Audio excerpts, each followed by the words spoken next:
যতগুলো গুণ আল্লাহ আমাকে আপনাকে দিয়েছেন, সৃষ্টির সেরা হিসাবে আমরা পেয়েছি, এর মধ্য থেকে একটা গুণ হলো লজ্জা শরম, হায়া শরম। লজ্জা এবং হায়া শরম, এইটা আমরা সৃষ্টির সেরা হিসাবে জন্মলগ্ন থেকে পেয়েছি। আলহামদুলিল্লাহ, আল্লাহ আমাদেরকে মানুষ বানিয়ে হায়া শরমের এক পোশাক, হায়া শরমের এক চাদর, হায়া শরমের এক লেবাসের দ্বারা আবৃত করে দিয়েছেন, ঢেকে দিয়েছেন। আলহামদুলিল্লাহ, এই হায়া শরম, এই লজ্জা এমন এক মহান গুণ, এমন এক মহান সিফত, যে সিফতের সাথে মানুষ তার শ্রেষ্ঠ মাকামের উপরে প্রতিষ্ঠিত। এই হায়া, এই লজ্জা শরম, এটা এমনই একটা গুণ, এটা যার ভিতরে থাকবে, এটা যার ভিতরে পাওয়া যাবে, এই হায়া ও লজ্জা তাকে কবিহ, মাকরুহ, অপছন্দনীয়, ঘৃণিত, লজ্জাকর সকল কর্মকাণ্ড থেকে বাঁচাইয়া রাখবে। সুবহানাল্লাহ। তাকে বাঁচানোর জন্য পুলিশের দরকার নাই, মা বাবার পাহারার দরকার নাই, সিসি ক্যামেরার দরকার নাই। হায়া ও শরম ওই সিফতকে বলে, ওই গুণকে বলে, যে সিফত, যে গুণ কোনো বান্দাবান্দির ভিতরে যদি থাকে, তো এই হায়া শরম তাকে লজ্জাকর সমস্ত কর্মকাণ্ড থেকে, যে কর্মকাণ্ড ঘৃণিত, অত্যন্ত কবি, অনেক লজ্জাকর, সেই কাজ থেকে বাঁচায় রাখবে লজ্জা শরম তাকে। সুবহানাল্লাহ। এই হায়া ও লজ্জা শরম আল্লাহ তাআলা সৃষ্টিগতভাবে আমাকে, আমাদেরকে, অর্থাৎ মানুষকে আল্লাহ তাআলা দান করছেন। বহুত বড় দৌলত এই হায়া ও শরম। রসুল পাক সাল্লাল্লাহু তাআলা আলাইহি ওয়াসাল্লাম বলছেন যে আল হায়া মিনাল ঈমান, হায়া এটা পুরোটাই ঈমানের অংশ, পুরোটাই ঈমান। লজ্জা এটা পুরোটাই একটা ঈমান, পুরোটাই একটা ঈমান, ঈমানের সম্পদ। একজন ছেলে বাবা মার সামনে সিগারেট খাইতে শরম পায়, যে বাবা মার সামনে সিগারেট টানি কেমনে, অথবা এই রকমের কোনো কাজ যেটা বাবা মা পছন্দ করেন না, সেই কাজটা একটা সভ্য ছেলে, একটা ভদ্র ছেলে, একটা শিক্ষিত শান্ত ছেলে, অথবা বাবা মার ফরমাবরদার ছেলে, সে বাবা মার সামনে করতে পারে না, যে এর দ্বারা আমার বাবা মা কষ্ট পাবেন, এটা বাবা মা পছন্দ করেন না। ঠিক এই লজ্জা, এই হায়া যেভাবে বাবা মার সামনে বাবা মার অপছন্দনীয় কাজ থেকে সন্তানকে বাঁচায়, বাচ্চাকে বাঁচায়, এই হায়া ও লজ্জা আল্লাহ পাক মানুষের ভিতরে দান করছেন। যে হায়া ও লজ্জা থাকলে ভিতরে মানুষকে অন্যায় পথে চলা, অন্যায় পথে হাঁটা, অন্যায় কাজ করা, লজ্জাকর পথে চলা, এর থেকে বাঁচায়। সুবহানাল্লাহ, সুবহানাল্লাহ। রসুল পাক সাল্লাল্লাহু তাআলা আলাইহি ওয়াসাল্লাম দেখলেন এক আনসারী সাহাবী তার ভাইকে বুঝাইতেছে যে ভাই, বেশি লজ্জা করতে নাই, বেশি হায়া করতে নাই, বেশি শরম করতে নাই, তুই কি মাইয়া লোক নাকি, এত শরম করস, এত লজ্জা করস, পুরুষের এত লজ্জা কিসের, এত হায়া কিসের, তোরে দেখি একদম সবার থেকে জুদা জুদা থাকস, আলাদা থাকস, মিলামিশা কম করস মানুষের সাথে। এভাবে কিছু কথাবার্তা যখন এক আনসারী সাহাবীকে শুনলেন যে সে তার ভাইকে বলতেছে, আল্লাহর নবী সাল্লাল্লাহু তাআলা আলাইহি ওয়াসাল্লাম বললেন, আল হায়াউ লা ইয়াতি ইল্লা বিল খায়র। হে সাহাবী, তুমি তোমার ভাইকে লজ্জা কম করতে বলতেছো, তাকে শরম কম করতে বলতেছো, সে যেন হায়া শরম, লজ্জা শরম কম করে, লজ্জা শরম বাদ দিয়ে অবাধে মানুষের সাথে মিলামিশা ওঠা বসা করে, তুমি কি এইটা চাও? আরে শোনো, আল হায়াউ লা ইয়াতি ইল্লা বিল খায়র, হায়া, লজ্জা, এটা যার ভিতরে থাকবে তার ভিতরে দুনিয়া আখিরাতের কামিয়াবি, সফলতা নিয়ে আসবে। সে দুনিয়ার কাজেও সফলতা পাবে, সে আখিরাতের কাজেও সফলতা পাবে, তার দুনিয়াও সুন্দর হবে, তার আখিরাতও সুন্দর হবে। খায়রের এক অর্থ হলো দিল, আল হায়াউ লা ইয়াতি ইল্লা বিল খায়র, অর্থাৎ হায়া দিনকে নিয়ে আসে, দিনকে, অর্থাৎ যে মানুষ হায়াদার হবে তার ভিতরে দিনদারি থাকবে, দিনওয়ালা মানুষ হবে, বেদিনীওয়ালা কাজ থেকে সে বাঁচতে পারবে। হায়ার আরাক অর্থ হলো, খায়রের আরাক অর্থ হলো এলেম, জ্ঞান। ওই এলেম, ওই জ্ঞান, যে এলেম, যে জ্ঞান বান্দাকে আল্লাহর দিকে নিয়ে যায়, আল্লাহর সাথে মিলায়, আল্লাহ পর্যন্ত পৌঁছায়, তাকে বলে খায়ের। তো আল হায়া লা ইয়াতি ইল্লা বিল খায়ের, এর অর্থ হচ্ছে যে যার ভিতরে হায়া থাকবে তার ভিতরে দ্বীনি বুঝ থাকবে, দ্বীনি জ্ঞান থাকবে, দ্বীনি এলেম থাকবে। ওই এলেম, ওই বুঝ, যে বুঝ তাকে আল্লাহ পর্যন্ত নিয়ে যাবে, আল্লাহ পর্যন্ত পৌঁছাবে। এই কারণে আল্লাহ নবী সাল্লাল্লাহু তাআলা আলাইহি সাল্লাম বলছেন যে ইদা ফাতাকাল হায়া ফাফআল মা শি'তা, যখন তোমার ভিতরে হায়া থাকবে না, লজ্জা থাকবে না, হায়া ও লজ্জা শরমের চাদর তোমার দেহ থেকে যখন তুমি খুলে রাখবে, এরপরে যে ধরনের অপরাধ তুমি করো ওইটা কম, যে ধরনের অন্যায় তোমার দ্বারা হবে ওইটা কম। হায়া ও লজ্জা শরম ভিতরে না থাকলে তার দ্বারা যা ইচ্ছা তাই হতে পারে, যা ইচ্ছা তাই হওয়া সম্ভব। হায়া শরম যদি না থাকে তো তার দ্বারা যত প্রকারেরই ঘৃণিত কাজ আছে এটা তার দ্বারা হতে পারে এবং হবে। নাউজুবিল্লাহি মিন যালিক। আমার ভাইয়েরা, আল্লাহ আমাদেরকে হায়া ও শরম নামের এই দৌলত দান করেন। জান্নাতে হযরতে আদম আলাইহিস সালাতু ওয়াস সালাম এবং হযরতে হাওয়া এই দুজন জান্নাতে ছিলেন। যখন শয়তানের প্ররোচনায় ওনারা গন্ধম ফল খেয়ে ফেললেন, তো জান্নাতি পোশাক ওনাদের দেহ থেকে জমিনে পড়ে গেছে। জান্নাতি পোশাক জমিনে পড়ে গেলে জান্নাতে ওখানে তো আর তৃতীয় কেউ ছিলেন না, এই দুইজনই, বাবা আদম, মা হাওয়া, তৃতীয় কোনো মানুষ ওখানে ছিলেন না। স্বামী স্ত্রীর সামনে এত বেশি লজ্জা পাওয়ার কি বিষয় ছিল বলেন? অনেক বেশি বিষয় তো ছিল না, কিন্তু না, হায়া ও লজ্জা এটা তো আদম সন্তানের বিশেষ গুণ, সিফাত। এই গুণ, এই সিফাতের দ্বারা আদম সন্তানকে আল্লাহ পাক সৌন্দর্য মণ্ডিত করেছেন।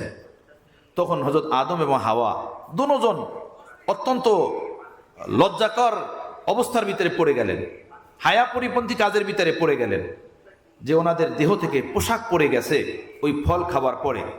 এখন সতর কিভাবে ঢাকবেন? কোরআনে পাকের ভিতরে আল্লাহ বলছেন যে তারা জান্নাতের গাছের পাতা ছিঁড়ে ছিঁড়ে নিজেদের দেহ ঢাকা শুরু করছেন।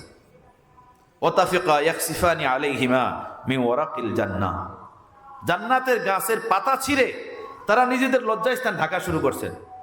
অথচ ওখানে তৃতীয় কোনো মানুষ নাই, অন্য কোনো ব্যক্তি নাই, স্বামী স্ত্রী দুইজনই জান্নাতের গাছের পাতা ছিঁড়ে ছিঁড়ে নিজেদের লজ্জায় স্থান সতর এটা ঢাকা শুরু করে দিয়েছেন। সুবহানাল্লাহ। হায়া ও শরম আদি পিতা আদম এবং মা হাওয়ার ভিতরে এই পরিমাণ ছিল। আল্লাহ পাক মানুষ বানিয়ে হায়া শরমের সিফতের দ্বারা আল্লাহ আমাদেরকে সৌন্দর্যমণ্ডিত করেছেন, আল্লাহ আমাদেরকে সম্মানিত করেছেন।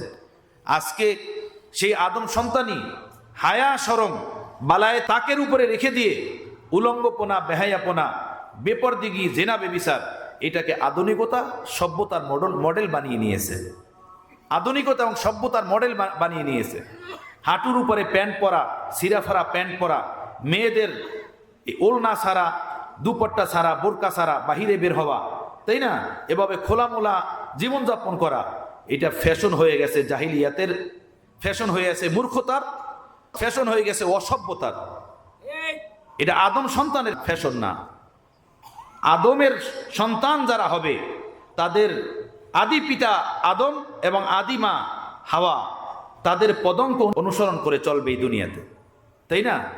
আজকে উলঙ্গপনা এটা হয়ে গেছে আধুনিকতা, বেহায়াপনা এটা হয়েছে স্বাধীনতা, এইটা হয়েছে শিষ্টাচারিতা, এটা হয়েছে কালচার।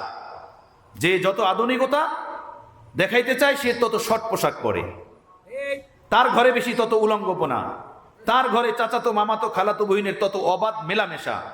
এরপরে যখন দুর্ঘটনা ঘটে এরপরে কপাল টাকায়, সমাজ বাদ দিয়ে পরে ঢাকার শহরের কোনো নির্জন এরিয়াতে ফ্ল্যাটের জীবনযাপনে অভ্যস্ত হয়ে যায়।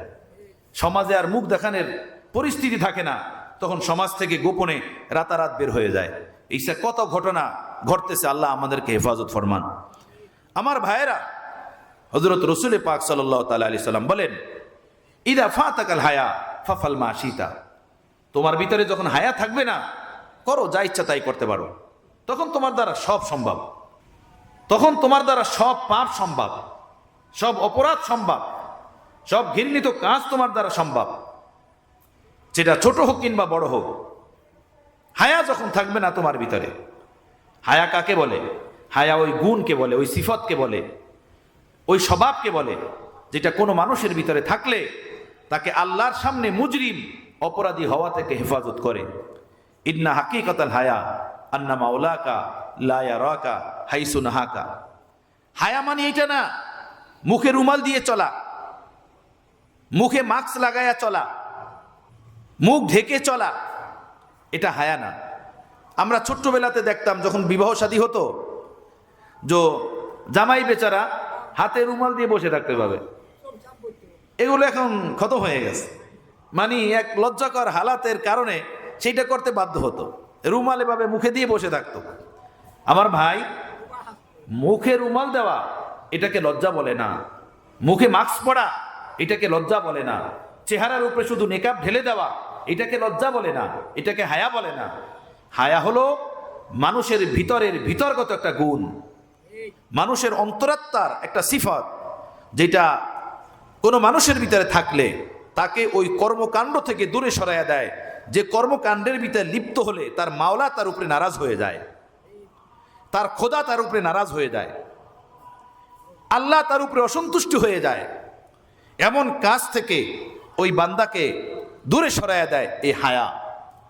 মানুষের শরীর যখন সুস্থ থাকে, যুবক থাকে, তো দেহের ভিতরে রোগ প্রতিরোধ ক্ষমতা থাকে, সহজে সে অসুস্থ হয় না। যখনই বয়স বেড়ে যায়, ডাক্তারের কাছে গেলেই বলা হয় যে এই সমস্যা সেই সমস্যা, তখন ডাক্তাররা বলতে থাকেন যে জনাব আপনার বয়স বেড়ে যাচ্ছে, তো রোগ প্রতিরোধ ক্ষমতা শরীরের দেহের কমে যাচ্ছে, এজন্য আপনি নানান প্রকারের রোগের ভিতরে আপনি আক্রান্ত হয়ে যাচ্ছেন। এটা বলে কি বলে না? শরীরে শক্তি থাকে, যৌবন কাল থাকে, রোগ প্রতিরোধ ক্ষমতা ভিতরে থাকে, তো সহজে কোনো বিমারি, কোনো রোগ তাকে কাবু করতে পারে না, কাবু করা যায় না। এই মানুষটাই যখন বৃদ্ধ হয়ে যায়, বয়স বেড়ে যায়, তখন সহজেই আক্রান্ত হয়ে যায়। অল্প ঠান্ডায় তার ভিতরে ঠান্ডা লেগে যায়, একটু গরম হলে ঠান্ডা লেগে যায়, একটু রাস্তায় হাঁটলে হাঁপিয়ে যায়, এমন হয় না বলেন? আমার ভাইয়েরা, হায়া ঠিক এমন একটা গুণ, এমন একটা সিফাত, যেটা মানুষের ভিতরে থাকলে তাকে পাপ থেকে দূরে সরাইয়া দেয়, গুনাহ থেকে দূরে সরাইয়া দেয়, আল্লাহর নাফরমানি থেকে দূরে সরাইয়া দেয়। যেভাবে রোগ প্রতিরোধ ক্ষমতা ভিতরে থাকলে তার ভিতরে রোগ ঢুকতে দেয় না, রোগ প্রতিরোধ ক্ষমতা তাকে রোগ থেকে বারণ করে, হেফাজত করে, হায়া, লজ্জা যার ভিতরে যত থাকবে তাকে আল্লাহর নাফরমানি থেকে হেফাজত করবে, আল্লাহর নাফরমানি থেকে বাঁচাবে। এই হলো হায়া। এজন্য আল্লাহ নবী বলছেন, ইদা ফাতাকাল হায়া ফাফাল মা শিতা। তুমি হায়া যখন রাখবে না, লজ্জা যখন তোমার ভিতরে থাকবে না, হায়া শরমের এই সুমহান সম্পদ থেকে যখন তুমি বঞ্চিত হয়ে যাবে, এরপরে তুমি যা করতে পারো, তোমার দ্বারা সব সম্ভব, সব সম্ভব। এই জমানা ভাই ভাইকে ঠগায়, ভাই ভাইয়ের হক বুঝাইয়া দেয় না, স্ত্রী স্বামীকে ঠগায়, স্বামীর বাবার বাড়ি থেকে দেওয়া গহনাগাটি এটা ৯-৬ করে বুঝাইয়া নিয়ে ব্যবসা লাগায়, জায়গা কেনে। এরপরে এই স্ত্রীর হাত যখন খালি হয়ে যায়, তখন তাকে তালাক দেয়, তালাক দেওয়ার ধমক দেয় এবং তাকে তুচ্ছ-তাচ্ছিল্যের নজরে দেখে। এটা সমাজে হয় কি হয় না? হইতেছে না?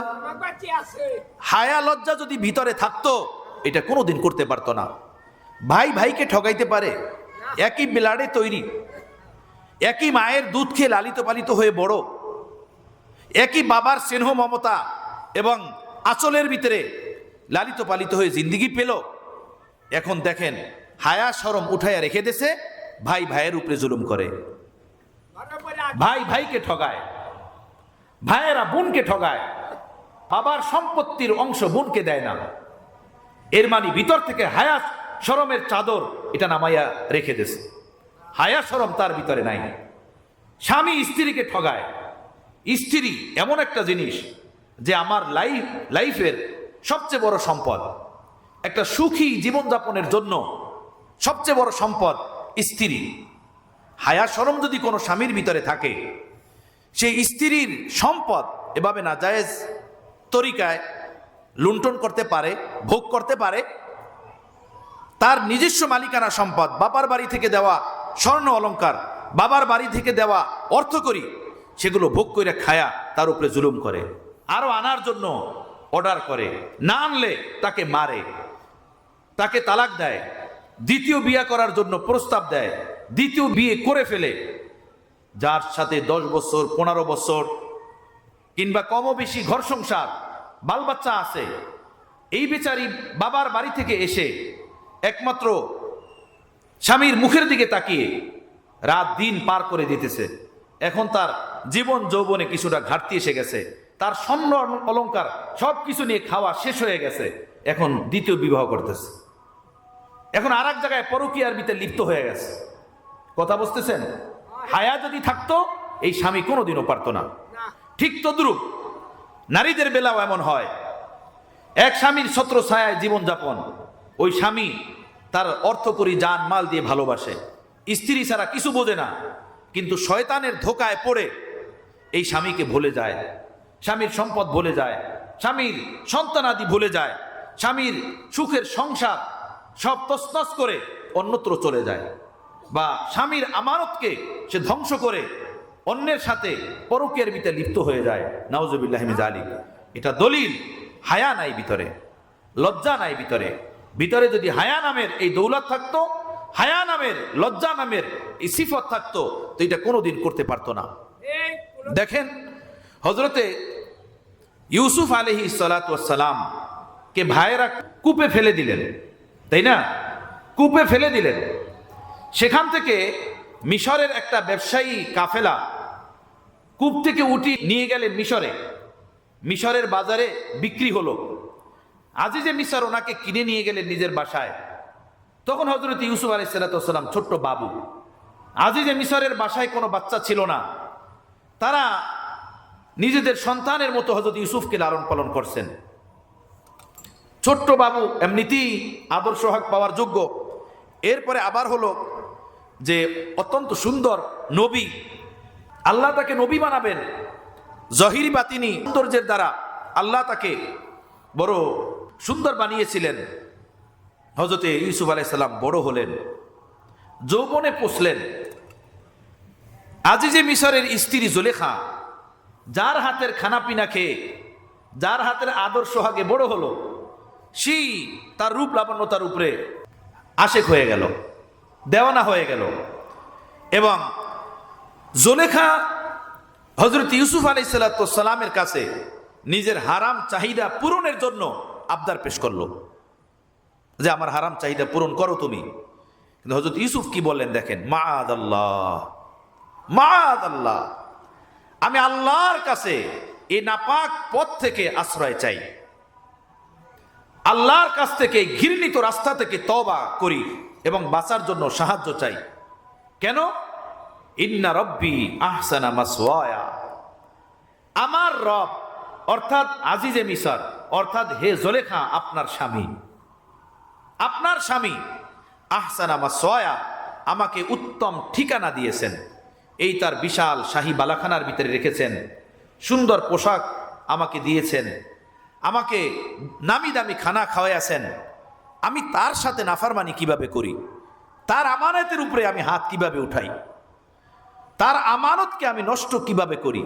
আপনি তো তার আমানত, ওই ব্যক্তির আমানত যার এহসানের হাত আমার উপরে, যার দয়া মায়া অনুগ্রহের হাত আমার উপরে। আমি সেই আজিজে মিশরের আমানতকে কিভাবে ধ্বংস করি, কিভাবে বরবাদ করি? এটা তো আমার দ্বারা সম্ভব না। সুবহানাল্লাহ। সাথে সাথে উনি তওবা করলেন। কোরআন শরীফ আল্লাহ পাক বলছেন, ওয়ালাকাদ রাওয়াদাতহু আন নাফসিহি ফাস্তাসাম, যে জুলেখা তার সাধ্য মতো হযরত ইউসুফকে ফুসলাইছেন, হযরত ইউসুফকে তার গলত সম্পর্কের ভিতর লিপ্ত করতে কোন রকমের কমতি করেন নাই, কোন রকমের ত্রুটি করেন নাই। কিন্তু ফাস্তাসাম, হযরত ইউসুফ শতভাগ নিজেকে হেফাজত করছেন। সুবহানাল্লাহ, দূরে বাঁচাইছেন। আমি হাত দিব কোথায়? এ আমার মুহসিনের, আমার মালিকের স্ত্রী, আমার মালিকের ঘরানা, আমার মালিকের আমার উপরে বড় দয়া, বড় মায়া, বড় ইহসান, বড় অনুগ্রহ। আমি এটা কিভাবে করি? ইন্না রব্বি আহসানা মাসওয়ায়া, আমার রব আমাকে উত্তম ঠিকানা দিয়েছেন। এই রবের এক অর্থ হলো আজিজে মিসর, জোলেখার স্বামী। এর আর এক অর্থ হলো আমার আল্লাহ। রব মানে আমার আল্লাহ। আমি সেই জঙ্গলের গভীরে কূপের তলদেশে পড়া ছিলাম, আল্লাহ আমাকে সেখান থেকে উঠিয়েছেন। এই বাজারে এনে গোলাম বানিয়ে লোকেরা বিক্রি করে দিয়েছে, আল্লাহ আমাকে গোলাম রাখেন নাই। বাজার থেকে উঠিয়ে এই মিশরের যিনি রাজা তার ঘরে পৌঁছে দিয়েছেন আল্লাহ। আমার আল্লাহ আমাকে এত সুন্দর আশ্রয় দিলেন, আমার উপরে এত রহম করলেন, এত দয়া করলেন, এত মেহেরবানি করলেন। আমি সেই আল্লাহর নাফরমানি কিভাবে করি? সেই আল্লাহর অবাধ্য কাজ কিভাবে করি? আল্লাহর অসন্তুষ্টিওয়ালা কাজ কিভাবে করি? সুবহানাল্লাহ বিহামদি, সুবহানাল্লাহিল আযীম। আল্লাহ পাক কোরআনে পাকের ভিতরে বলেন, কাযালিকা লিনাসরিফা আনহু সুআ ওয়াল ফাহশা। এভাবেই আমি এই গর্হিত কাজ, এই ঘৃণিত কাজ, এই নাপাক কাজ, হায়া শরম পরিপন্থী কাজকে আমি হযরত ইউসুফ থেকে দূরে সরাইয়া দিছি। আর ইউসুফকে আমি পাকদামান রেখেছি, সাফ ও সুতরা রেখেছি, তাকে আমি পবিত্র রেখেছি। সুবহানাল্লাহ, সুবহানাল্লাহ। আমার ভাইরা, হায়া কাকে বলে? তাই বলতেছিলাম, হায়া মুখে মাস্ক পরার নাম না, মুখের উপরে রুমাল ধরে রাখার নাম না, মাথা নিচু করে চলার নাম হায়া না। বলো, ইন্না হাকিকতাল হায়া আন্না মাওলাকা লা ইয়ারাকা হাইসু নাহাকা। লজ্জা, হায়া এর প্রকৃত অবস্থা হলো এই যে লজ্জা হায়া যার ভিতরে থাকবে, এই লজ্জা হায়া তাকে ওই অবস্থায় যেতে বারণ করবে যেই অবস্থার দিকে গেলে তার মাওলা তার উপরে নারাজ হয়ে যাবে, তার খোদা তার উপরে নারাজ হয়ে যাবে, তার আল্লাহর হুকুম ভঙ্গ হবে, এমন কাজে যেতে তাকে বারণ করবে। আমার ভাইয়েরা, এই দুনিয়াতে যত নাফরমানি সন্তানরা বাবার নাফরমানি করে ব্যাপক হয়ে গেছে। যে কোনো জায়গায় যাই, ম্যাক্সিমাম জায়গাতে বৃদ্ধ বাবারা এসে এভাবে বলেন, হুজুর একটু দোয়া করিয়েন, ছেলেরা কথা শোনে না, ছেলেরা ভেরে না, শুধু টাকা পাঠাইয়া দেয়। বলেন, আমরা বৃদ্ধ বাবা মা শুধু কি টাকা পয়সার পাগল? আমরা ওদেরকে কত আদর সোহাগ দিয়ে পালছি, আজকে ওরা আমাদের কাছে আসে না, আমাদের একটু খবর নেয় না, লোক মারফত টাকা পাঠাইয়া দেয়, ব্যাংকে টাকা পাঠাইয়া দেয়। আপনি একটু দোয়া করিয়েন। আমার ভাইয়েরা, একটা সভ্য ছেলে, একটা ভদ্র ছেলে, একটা হায়াদার ছেলে কিভাবে পারে ওই মুহসিন বাবা মা, যাদের রক্ত মাংসে লালিত পালিত এই সন্তান, সে বয়োবৃদ্ধ অবস্থাতে তার বাবা মাকে ভুলে যাবে? কিভাবে সম্ভব? এইভাবেই সম্ভব যে লজ্জা শরমের চাদর সে দেহ থেকে নামিয়ে রেখে দিয়েছে। হায়া শরমের পোশাক তার দেহে নাই, তার দেহে আছে ইংরেজদের পোশাক। তার অন্তরাত্মার গভীরে ডুবা ইহুদ ও নাসারাদের চরিত্র, শিয়াল, কুকুর, বানর, জানোয়ারের পশুত্ব তার দিলে ঢুকে গেছে। তার ভিতরে মানুষত্ব নাই, তার ভিতরে পিতৃ মহব্বত নাই, তার ভিতরে জানোয়ারপনা আছে, খাবাসাত আছে। হ্যাঁ, আল্লাহু আকবার, আল্লাহু আকবার। হায়া ও শরম আল্লাহ মানুষকে দান করছেন, জানোয়ারকে দেন নাই, শিয়াল কুকুরকে দেন নাই, গরু ছাগলকে দেন নাই। মানুষকে আল্লাহ পাক হায়া শরম দিয়ে সর্বশ্রেষ্ঠ দৌলত দান করে মানুষকে আশরাফুল মাখলুকাত বানিয়ে দিয়েছেন। এজন্য আল্লাহ নবী বলছেন, ইদা ফাতাকাল হায়া ফাফাল মাশাত শিতা। যখন তুমি হায়া শরম ছেড়ে দিবে, হায়া শরমের পথ পরিহার করবে, শোনো, যে কোনো অপরাধ তোমার দ্বারা হওয়া সম্ভব, যে কোনো অন্যায় কাজে তোমার হাত বাড়া, তোমার পাও বাড়া সম্ভব। এমন কি যেভাবে মুশরিকদের জমানায়, জাহিলিয়াতের জমানায় স্বামী যখন মারা যেত, তো স্ত্রী স্বামীর মালের মতো সন্তানদের মধ্যে বন্টন হয়ে যেত। নাউজুবিল্লাহি মিন যালিক। বাবার সম্পদ যেভাবে ছেলেরা ভাগ করে নিয়ে যেত, ঠিক এই মাকে, বাবার রেখে যাওয়া স্ত্রী আপন মাকে বাবার রেখে যাওয়া সম্পদের মতো ভাগ করে নিয়ে তার সাথে স্ত্রী সুলভ আচরণ করত। নাউজুবিল্লাহি মিন যালিক। জাহিলিয়াতের জমানার ভদ্র লোকেরা, যা আজকে আমাদেরকে ইউরোপ এবং পশ্চিমা বিশ্ব এবং দুনিয়াবী শিক্ষা আমাদেরকে দিতেছে, তাই না? যা আমরা এখন স্কুল কলেজ ভার্সিটি থেকে পাইতেছি, যেগুলো কথা বুঝতেছেন, যা পাইতেছি, রক্তের কান্দা কান্নার সময় বেশি দূরে নাই যদি বুঝ বুদ্ধি ভিতরে থাকে। আর যদি আমরা জানুয়ারি হয়ে যাই তাহলে আর কি, তাহলে আর বলার কিছু থাকবে না, তাহলে আর ভাষাই থাকবে না। আল্লাহ আপনি আমাদের উপরে রহম ফরমান, আল্লাহ আপনি আমাদেরকে হেফাজত ফরমান, আল্লাহ আপনি আমাদেরকে হেফাজত ফরমান। ইদা ফাতাকাল হায়া ফাফআল মা শিতা। যখন লজ্জা শরম থাকবে না, যা ইচ্ছা তুমি তাই করতে পারো, তাই তুমি করবা। তো মুশরিকিনদের জমানাতে যখন কোনো স্বামী মারা যেত, তো স্বামীর সম্পদগুলো তার সন্তানের মাঝে যেভাবে বন্টন হয়ে যেত, ঠিক স্বামীর রেখে যাওয়া এই বিধবা স্ত্রী, সে তার সন্তানের মাঝে স্ত্রীর মতো হয়ে বন্টন হয়ে যেত। এই আপন মাকে স্ত্রীর মতো ব্যবহার করত। নাউজুবিল্লাহি মিন যালিক। পশুর ভিতরেও একমাত্র শুয়োর, খিনজির, ওই পশু, যে পশু তার মায়ের সাথে এই হারাম কাজ করে, নাপাক কাজ করে। ইসলামের ভিতরে শুয়োর খাওয়া এই জন্য হারাম। ইসলামে না, সব দিনের ভিতরে শুয়োরের মাংস খাওয়া এটা হারাম ছিল। যত পশু আছে, এই সমস্ত পশুর ভিতরে শুয়োর একমাত্র ওই পশু যে তার হারাম চাহিদা পূরণ করতে গিয়ে মা মেয়ে কিছু বাঁচে না, কোনো দিকে তাকায় না। আজ পশ্চিমা কৃষ্টি কালচার, ইউরোপিয়ানদের কৃষ্টি কালচার, ফেসবুক ইউটিউবের অবাধ ব্যবহার, আধুনিকতার নামে এই ওয়াইফাই, বেপরদিগি, জেনা, অশ্লীলতা, গান বাজনা, নাচ ড্যান্স, আমার ভাইরা এই পশুত্বের দিকে আমাদের নিয়ে যাচ্ছে, এই জানোয়ার পড়ার দিকে নিয়ে যাচ্ছে। আল্লাহ আমাদেরকে হেফাজত ফরমান, আমরা শিয়াল, কুকুর, জানোয়ার, বানর না হয়ে যাই। আল্লাহ আমাদেরকে হেফাজত ফরমান। ইদা ফাতাকাল হায়া ফাফআল মা শিতা। যখন তোমার ভিতরে হায়া থাকবে না, তুমি সবচেয়ে গর্হিত কাজ থেকে গর্হিত কাজ, নিকৃষ্ট কাজ থেকে নিকৃষ্ট কাজ, সেইটা তুমি করতে পারবে। হায় হায়, পেপার পত্রিকা পড়লে হয়রান হয়ে যায়। এই জমানাতে, এই মুসলিম বিশ্বে, বাংলাদেশের মতো সারজমিনে, যেখানে অলিতে গলিতে মাদ্রাসা, পাড়ায় পাড়ায় মসজিদ, আলেম ওলামা, আইম্মা, হুফাজে কেরাম, মুহাদ্দিসিনে কেরাম, মুফতিয়ানে কেরাম, এত মাদারেস, এত ওলামা বিশ্বের কোন প্রান্তে নাই, এত মসজিদ। সেই দেশের, সেই মাটির, সেই পার্টির ভিতরে, সেই পার্টির উপরে এই ঘটনা ঘটতেছে যে এখন বাবা তার নাপাক চোখ নিয়ে তার আপন মেয়ের দিকে হাত বাড়ায়। পেপার পত্রিকা পড়লে অহরহর ঘটনা এগুলো দেখা যাইতেছে। এখন বহু ঘটনা ঘটতেছে এগুলো। এই জন্য আল্লাহ নবী বলছেন, ইদা ফাতাকাল হায়া ফাফআল মা শিতা।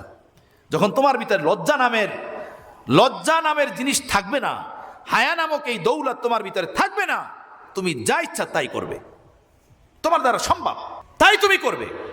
কোন বাবা, হুরমাতে মুসাহারার একটা মাসালা আপনাদেরকে বলি, কোন বাবা যদি সামান্যতম খারাপ মনোবাসনা নিয়ে তার বালেগা মেয়ের শরীরে একটু টাচ করে, শুধু একটু টাচ করছে কোথায়ও, তো চিরতরে তার নিজ স্ত্রী তার উপরে হারাম হয়ে যাবে।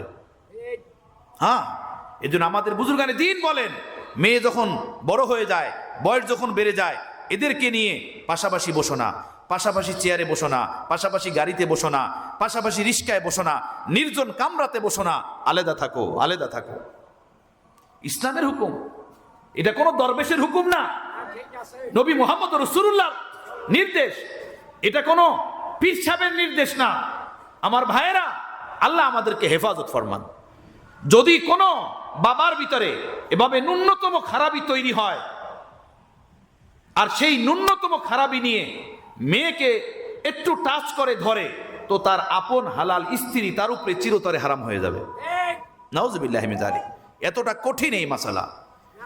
পবিত্রতা ইসলামে কত গুরুত্বপূর্ণ বিষয়, হায়া শরম ইসলামে কত গুরুত্বপূর্ণ বিষয় আল্লাহ আমাদেরকে বোঝার এবং এই দৌলত নসিব করে দেন। ইদা ফাতাকাল হায়া ফাফাল মা শিতা, তোমার ভিতরে যখন হায়া থাকবে না, তুমি যা ইচ্ছা তাই করবে, যা ইচ্ছা তাই তোমার দ্বারা সম্ভব। তো ওই জাহিলিয়াতের জমানায় মাকেও এভাবে ছেলেরা ভাগ করে নিত। হায়া শরমের চাদর যদি থাকে কারো জীবনে, আমার ভাই, তার ভিতর তার সামনে যদি ইসলামের বিধান নাও থাকে, নবীর কোনো আদর্শ নাও থাকে, কোরআন সুন্নাহের কোনো তালিম নাও থাকে, হায়া শরমের এই চাদর যদি তার ভিতরে থাকে, এই কাজের দিকে কোনোদিন সে অগ্রসর হতে পারবে না, এই পাপের দিকে কোনোদিন সে হাত বাড়াতে পারবে না। রসুল পাক সাল্লাল্লাহু তাআলা আলাইহি সাল্লাম বলছেন, আল হায়া মিনাল ঈমান, হায়া এমন একটা গুণ, এমন একটা সিফাত, এটা মানুষকে ঈমানদার বানায় রাখে। হায়াদার মানুষ ঈমানদার থাকে, অর্থাৎ যার ভিতরে হায়া থাকবে সে ঈমানওয়ালা থাকবে। এর বিপরীত কি হলো? যার ভিতরে হায়া থাকবে না সে ঈমানদারই থাকবে না। কারণ বেহায়াই বেপরদিগি তাকে এমন পাপের দিকে নিয়ে যাবে, তাকে ঈমানের গণ্ডি থেকে বের করে দিবে, ঈমানের সীমারেখা থেকে তাকে বের করে দিবে।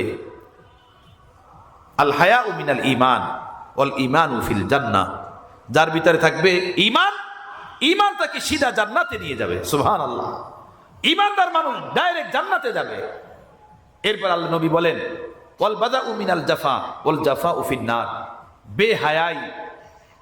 বেহায়াই বেশরমি, এটা আল্লাহর নাফরমানি। অর্থাৎ যার ভিতরে বেহাই থাকবে, বেশরমিপনা থাকবে, যার ভিতরে পর্দা থাকবে না, পর্দা ভঙ্গন করবে, অবাধভাবে নারী পুরুষের সাথে মিলামেশা করবে, এটা আল্লাহর নাফরমানি। এই নাফরমানি তাকে জাহান্নামে নিয়ে যাবে। আল জাফাউ ফিন নার, এটা তাকে জাহান্নামে নিবে। আল্লাহ আমাদেরকে হেফাজত ফরমান। হায়া শরম যে মানুষের ভিতরে থাকে, ওই মানুষ শুধু মানুষ থাকে না, ওই মানুষ ফেরেশতাদের নজরেও বড় ঈর্ষণীয় হয়ে যায়, মানুষের নজরেও বড় খুবসুরত এবং সুসজ্জিত, মুনাওয়ার, আলোকিত হয়ে যায়। তার কৌল, তার ফেল, অর্থাৎ তার কথা, তার পোশাক পরিচ্ছদ, তার চেহারা সুরত, তার বাচন ভঙ্গি, সব জিনিসের ভিতরে আল্লাহ পাক নূর ঢেলে দেন, মায়া ঢেলে দেন, মোহাব্বত ঢেলে দেন, ইশক ঢেলে দেন হায়াওয়ালা মানুষের ভিতরে। হায়াওয়ালা মানুষের কদমে কদমে আল্লাহ পাক তার মোহাব্বত এবং তার আদর ও সোহাগের এক নিয়ামত ঢেলে দেন। হায়াওয়ালা মানুষ, লজ্জাকর মানুষ, সকলের দৃষ্টির ভিতরে পড়ে যায় যে এই লোকটা এত সুন্দর কেন, এত ভালো কেন। তার চলা, তার বলা, তার ধরা, তার পোশাক, তার ওঠা বসা, সব কিছুই বড় আকর্ষণীয় হয়ে যায় হায়ার বরকতে, লজ্জার বরকতে। সুবহানাল্লাহ বিহামদিহি, সুবহানাল্লাহিল আযীম। দেখেন কোরআনে পাকের ভিতরে ঘটনা আছে। আল্লাহ পাক তার পবিত্র কালামে পাকের ভিতরে ঘটনা বর্ণনা করছেন হযরতে শুআয়ব আলাইহিস সালামের দুই কন্যার। আপনারা ঘটনা শুনছেন ওলামাদের মুখ থেকে। হযরতে মূসা আলাইহিস সালাম ফিরআউনের বংশের একটা লোককে ঘুষি মেরে ফেলেছিল। কিপ্তি বংশের একটা লোককে ঘুষি মেরে ফেলেছিল মিশরে। এটা যখন ফিরআউন জানতে পারলো, তো হযরত মূসা আলাইহিস সালামকে গ্রেফতার করার হুকুম দিল যে ওকে গ্রেফতার করো, ওকে আমরা হত্যা করে দেব। এক ব্যক্তি হযরত মূসা আলাইহিস সালামকে এসে বললেন, হে মূসা, আমি মাত্র ফিরআউনের দরবার থেকে এসেছি, ফিরআউন তো পুলিশ বাহিনীকে এই হুকুম দিয়েছে আপনাকে গ্রেফতার করার এবং আপনাকে হত্যা করবে, জলদি আপনি পালান, আপনি নিজেকে বাঁচান। হযরত মূসা আলাইহিস সালাম ওই কিপ্তিকে যে ঘুষি মারছিলেন বুঝতে পারেন না যে ও মারা যাবে, কিন্তু এক ঘুষিতেই একদম ডেড বডি হয়ে গেছে ওর। হযরত মূসা আলাইহিস সালাম নিজের জান বাঁচানোর জন্য মিশর থেকে বের হয়ে গেলেন। হাঁটতে পাশের রাষ্ট্র মাদায়েনে আসলেন। মাদায়েনে একজন পয়গাম্বার ছিলেন, সেই পয়গাম্বারের নাম হলো হযরত শুআয়ব আলাইহিস সালাম। শুআয়ব আলাইহিস সালামের ছিল দুই কন্যা, ওনার বাসায় কোনো পুত্র সন্তান ছিল না। হযরত মূসা আলাইহিস সালাম নিজের দেশ মিশর পরিত্যাগ করে মাদায়েনে যখন এসে পৌঁছলেন, কোথায় যাবেন? কোনো বাড়িঘরের সাথে তো কোনো পরিচিতি নাই, কোনো জানা শোনা তো নাই। তো উনি এক ময়দানের পাশে গাছতলাতে বসেছিলেন। হঠাৎ দেখলেন মাঠের ভিতরে, ময়দানের মাঝে লোকেরা তাদের গরু, ছাগল, উট, বকরিকে কূপ থেকে পানি পান করাচ্ছে। হযরত মূসা আলাইহিস সালাম তাকিয়েছিলেন, দেখতেছিলেন এই দৃশ্য। এরপরে এও দেখলেন যে পুরুষ পোলারা এবং কিছু নারীরা একত্রে কূপ থেকে পানি উঠায়া তাদের গরু, ছাগলকে, উট, বকরিকে পানি পান করাইতেছে। কিন্তু ফাঁকে একটু দূরে দুইটা মেয়ে দাঁড়ানো। তারা দীর্ঘক্ষণ পর্যন্ত রৌদ্রে দাঁড়ানো, পানি পান করানোর জন্য সামনে আসে না, কূপের কাছে আসে না। হযরত মূসা আলাইহিস সালামের এই দৃশ্যটা দেখে মায়া লাগলো, যে ও ছোট্ট মেয়ে, ওরা এভাবে রোদের ভিতরে দাঁড়ায় আছে, আমি যাই জিজ্ঞেস করি বিষয়টা কি। হযরত মূসা আলাইহিস সালাম ওই মেয়ে দুইটার কাছে গেলেন, গিয়ে বললেন, কি ব্যাপার, তোমরা এখানে কেন দাঁড়ানো? এ রোদের মাঝে দাঁড়াই আছো, দীর্ঘক্ষণ দেখতেছি, তোমরা আগে বাড়তেছো না, কোথায় যাও না? তো ওই মেয়ে দুইটা বলল যে আমরা আমাদের বকরিগুলোকে পানি পান করানোর জন্য দাঁড়াই আছি। হযরত মূসা আলাইহিস সালাম বলেন, ঠিক আছে, এই মানুষেরা যে তাদের বকরি উটকে পানি পান করাচ্ছে, তোমরাও যাও, গিয়ে পানি পান করাও। তো ওই মেয়ে দুইটা বলল, না, আমরা এই মানুষের সাথে ধাক্কা ধাক্কি করে আমাদের বকরিগুলোকে পানি পান করাবো না। এই মানুষগুলো যখন সরে যাবে, সবাই চলে যাবে, ভিড় ভাট্টা থাকবে না, তখন আমরা আমাদের বকরিকে পানি পান করাবো। সুবহানাল্লাহ, সুবহানাল্লাহ। হযরত মূসা বললেন, তো তোমরা কেন আসছো? তোমাদের বাসায় কি তোমাদের ভাই নাই? তোমাদের বাবা নাই? তো মেয়ে দুইটা বলল, আমাদের বাবা আল্লাহর পয়গাম্বর হযরত শুআয়ব আলাইহিস সালাম, উনি বয়োবৃদ্ধ, উনি বাসা থেকে বের হতে পারেন না। আর আমাদের বাসায় আমাদের কোনো ভাই নাই, আমরা দুইটা বোন, এজন্য আমাদের বকরিগুলোকে আমরাই পানি পান করাই, কিন্তু সকল মানুষ চলে যাওয়ার পরে। সুবহানাল্লাহ। হায়া ও শরম কেমন জিনিস! আল্লাহু আকবার। এই চাদর হায়া শরমের ছিল মা হাওয়ার ভিতরে, বাবা আদমের ভিতরে, যা যুগ যুগ পরিবর্তনে নবী এবং নবীর ঘরের সন্তানরা পেয়েছে। এটা যার ভিতরে নাই, ও পশু, ও জানোয়ার, এটা কুকুর। এটা আল্লাহ আমাদেরকে হেফাজত ফরমান। মূসা আলাইহিস সালাম বলেন, আচ্ছা, তোমাদের বকরিগুলোকে দাও, আমি পানি পান করাইয়া দিই। হযরত মূসা আলাইহিস সালাম ওই মেয়ে দুইটার নিকট থেকে বকরিগুলো নিলেন এবং কূপের ভিতরে বালতি ফেলে পানি উঠালেন, বকরিগুলোকে পানি পান করাইয়া দিলেন। মেয়েরা বকরিগুলো নিয়ে বাড়িতে চলে গেলেন। বাবা হযরত শুআয়ব আলাইহিস সালাম বললেন, মায়েরা, তোমরা তো প্রতিদিন আরো বিলম্বে আসো, আজকে তো তাড়াতাড়ি কিভাবে আসলা? দেখেন, সজাগ বাবা, ঘুমন্ত বাবা না। হযরত শুআয়ব নবী, উনি বয়োবৃদ্ধ, বিছনায় পড়া মানুষ, উনি বলতেছেন, প্রতিদিন তো তোমরা আরো দেরিতে আসো, আজকে এত তাড়াতাড়ি কিভাবে আসলাম? তো মেয়ে দুইটা বলল, বাবা, একজন সৎ নেককার মানুষ এসে আমাদের বকরিগুলোকে পানি পান করাই দিয়েছে, এজন্য আমরা জলদি জলদি চলে আসছি। আচ্ছা, তোমাদেরকে এভাবে উপকার করছে। এখানে দুইটা বিষয়। একটা বিষয় হলো হযরত শুআয়ব আলাইহিস সালামের এই সজাগ দৃষ্টি মেয়েদের উপরে, যে মেয়েরা প্রতিদিন বিলম্বে আসে, আজকে তাড়াতাড়ি আসলো কেন? এখানে একটা সবক আমাদের জন্য। আমাদের মেয়েরা, সন্তানরা এই যে ঘর থেকে বের হয়ে যায় মাদ্রাসা, স্কুল, আর খালার বাড়ি, ফুপির বাড়ি, আর নানার বাড়ির নামে, এরপরে আমরা বাবারা যে নিশ্চিত হয়ে যাই, আর কোনো খবর রাখি না, আসলে কি খালার বাসায় গেল না অন্য কোথাও, আসলে স্কুল মাদ্রাসাতে গেল না অন্য কোথাও, আসলে কি নানার বাসায় গেল না অন্য কোথাও। এটা কোনো ভালো বাবার লক্ষণ না। যে বাবা হুঁশিয়ার হবেন, বুঝমান হবেন, নবীর আদর্শে আদর্শমান হবেন, সে তার কন্যাদের উপরে, সন্তানের উপরে এভাবে সজাগ দৃষ্টি রাখবেন। তার সজাগ দৃষ্টি থাকবে না। বাচ্চারা একটা বললো, বাস মেনে নিল। কোথায় গেছিলা? বান্ধবীর বাসায়। কোথায় গেছিলা? আংটির বাসায়। আচ্ছা, ঠিক আছে, আংটির বাসায়, বান্ধবীর বাসায়। আংটির বাসা হলো কক্সবাজার, বান্ধবীর বাসা হলো সদরঘাট, তাই না? হ্যাঁ, আর ফুফির বাসা হলো কুয়াকাটা। এই হলো অবস্থা। আংটি ফুপির খালার বাসায় সব ঘুরাস, মানে ঘুমান বাবা মা এভাবে ঘুমিয়ে থাকে, আর তাদের সন্তানরা এভাবে ক্ষতিগ্রস্ত হয়ে জাহান্নামের পথে হাঁটতে থাকে, জাহান্নামের পথে যেতে থাকে। আমার বাবা, আমার বন্ধুরা, এগুলো বয়ান না, এগুলো আমাদের ব্যক্তি জীবনের কিছু দুঃখ, কষ্ট এবং বাস্তব চিত্র, যেগুলো আমরা আলোচনা করতেছি। আল্লাহ আমাদেরকে সজাগ বানিয়ে দেন, আল্লাহ আমাদেরকে বুঝ দান করেন, আল্লাহ আমাদেরকে সত্যিকার অর্থে বাবা বানিয়ে দেন। সত্যিকার অর্থে বাবা তারাই যারা তাদের সন্তানকে, তাদের মেয়েকে, ছেলেকে নবীদের মতো করে পালে, নবীদের মতো করে দেখে। না হয় শুধু সন্তানকে, নিজ বাচ্চাকে খাওয়ানো দাওয়ানো, এটা শিয়াল কুকুরও পালে, বনের পশু পাখিও পালে। সে তার ছানাগুলোকে আদার খাওয়ায়, একটা কুকুরও তার বাচ্চাগুলোকে দুধ খাওয়ায়, একটা হরিণ, হাতি ও বাচ্চাটাকে পালে, দুধ খাওয়ায়, ওর বাচ্চার জন্য জান দেয়। একটা হাতি, একটা সিংহ, একটা হরিণ তার বাচ্চার জন্য জান দেয়।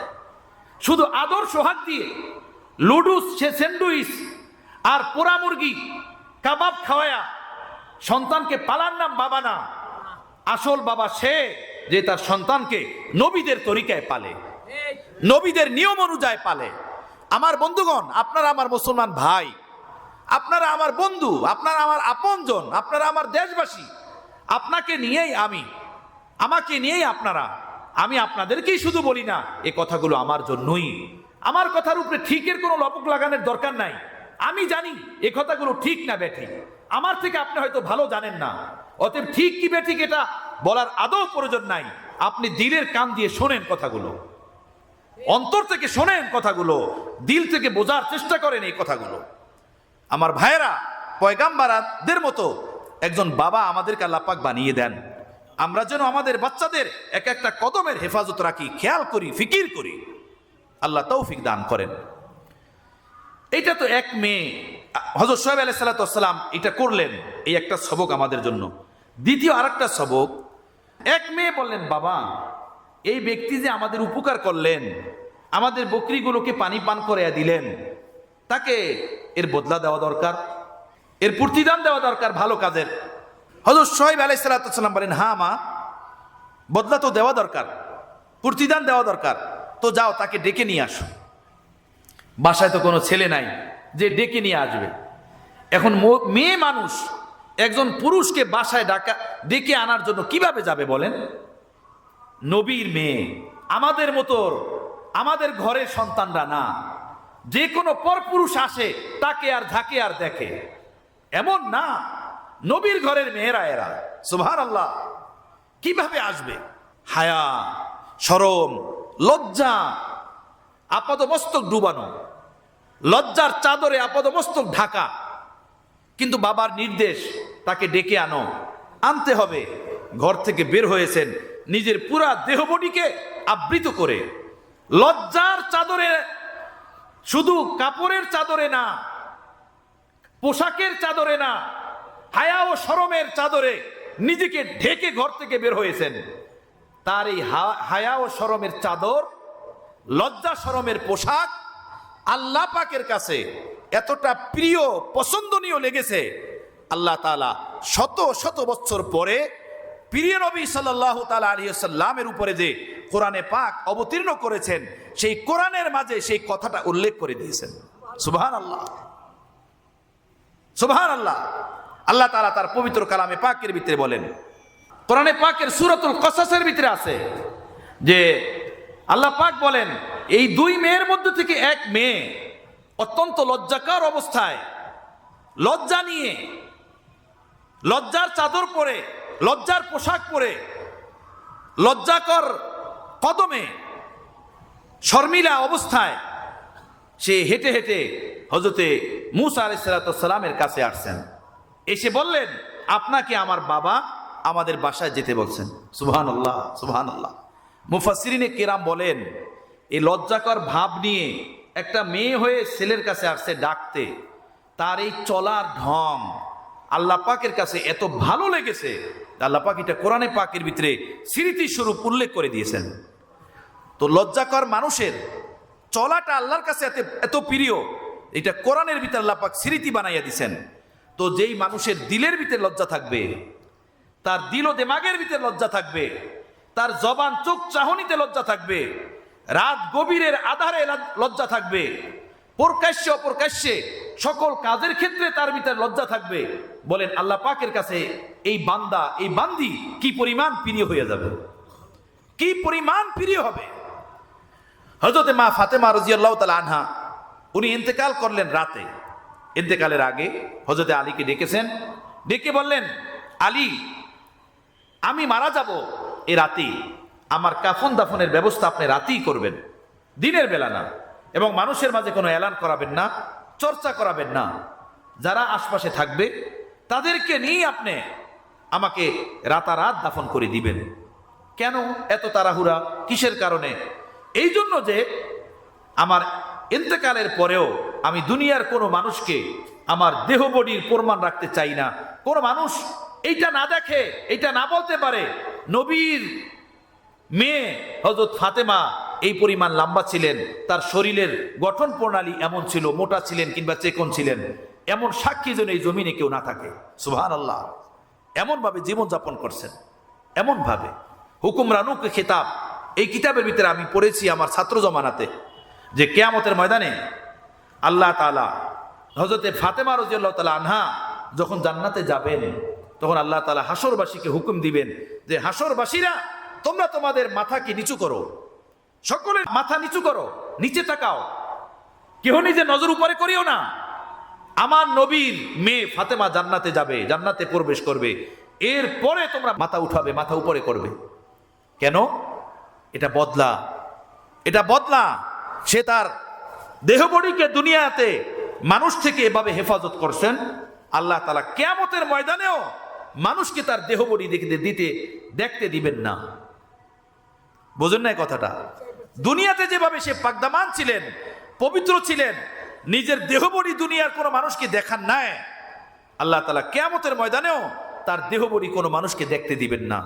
উনি যখন জান্নাতে যাবেন, সকল মানুষকে মাথা নিচু করতে বলবেন, উনি জান্নাতে প্রবেশ করবেন, এরপরে লোকেরা মাথা উঠাবে।